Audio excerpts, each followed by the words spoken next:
एक बहुत प्रिय प्रसंग है मेरा। स्वामी श्री हरिदास जी महाराज जब वृंदावन में विराजते थे, बिहारी जी प्रकट हुए कुछ महीने हुए थे बिहारी जी को। अब तो कितने 500 वर्ष हो गए, 500 वर्ष के आसपास हो गए बिहारी जी। अभी बिहार पंचमी गई है। श्री कुंज बिहारी प्रकट हुए, निधिवन में विराजते थे। तो महाराज धीरे धीरे दसों दिशाओं में हवा की तरह बात फैल गई कि श्री वृंदावन में स्वामी श्री हरिदास जी के प्रभाव से और उनके भजन के प्रताप से ठाकुर जी स्वयं प्रकट हुए हैं। बड़े सुंदर ठाकुर जी हैं। सब दर्शन करने के लिए आते थे। लाहौर के एक सेठ को पता चला कि श्रीधाम वृंदावन में कुंज बिहारी प्रकट हुए हैं। कुंज बिहारी को अर्पित करने के लिए उस सेठ ने खस का इत्र मंगवाया। हमारे बिहारी जी को इत्र की सेवा बड़ी प्रिय है।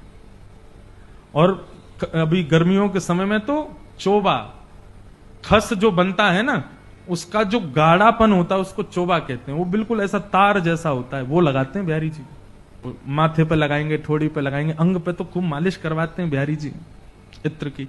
तो एक लाहौर का एक सेठ था, वो इत्र उसने मंगवाया महंगा वाला खस का, और स्वर्ण का बढ़िया पात्र लिया, उसमें इत्र लेकर के बिहारी जी को चढ़ाने के लिए निकल पड़ा लाहौर से। स्थिति ये बताते हैं कि महाराज उसके इत्र की सुगंधी ऐसी थी कि वो जिस जिस नगर से निकलता था, वहां के नगर के लोग अपने घरों में बैठे बैठे उस इत्र की सुगंधी का अनुभव करते थे। बोले भैया ये सुगंधी कहां से आ रही है? तब बताते, बोले एक लाहौर का भक्त है, वो वृंदावन जा रहा है बिहारी जी को इत्र चढ़ाने, तो उसी के इत्र की सुगंधी है। तो कई लोग तो इत्र की सुगंधी को सूंघ करके उस भक्त के संग हो लिए कि हम भी चल रहे हैं, बिहारी जी का दर्शन करके आएंगे।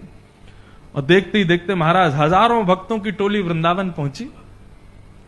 परंतु उस भक्त के भीतर में थोड़ा सा मान आ गया कि मैं बहुत बड़ा इत्र लेके आया हूं, सोने के पात्र में लेके आया हूं, महंगा वाला इत्र है, वृंदावन के लोग सब लोग प्रसन्न हो जाएंगे। भाई ऐसी वस्तु ठाकुर जी को किसी ने नहीं अर्पित की जैसी ये लेके आया है। जैसे निधिवन राज में उसने प्रवेश किया, ठाकुर जी राजभोग अरोग रहे थे, कपाट लगे हुए थे। सब रसिकाचार्यों ने कहा भैया अभी तो ठाकुर जी को भोग लग रहा है, अभी समय लगेगा दर्शन में, तुम एक काम करो, तब तक क्या करोगे? तो यमुना जी पे स्वामी श्री हरिदास जी महाराज अपनी मानसी सेवा में बैठे हैं, तुम वहां जाके स्वामी जी को प्रणाम कराओ। उसको पता नहीं था मानसी सेवा किसे कहते हैं।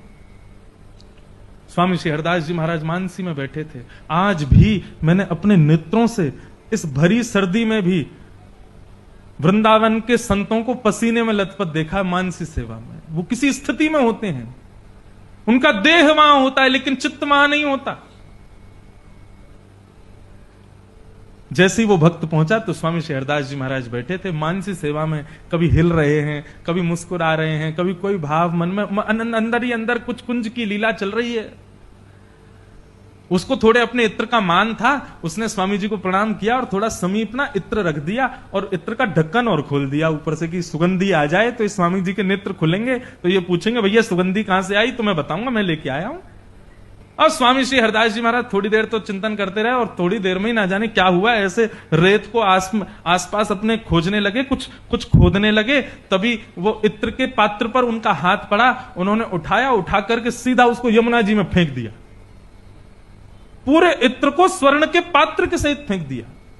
वो भक्त तो देखता रह गया, इतना महंगा इत्र इतने महंगे पात्र में लेकर के आया मैं, और अभी ठाकुर जी को चढ़ा भी नहीं था और ये बाबा ने फेंक दिया। एक बार भी ये विचार नहीं किया कितना महंगा है, क्या है ये कैसी स्थिति है भैया।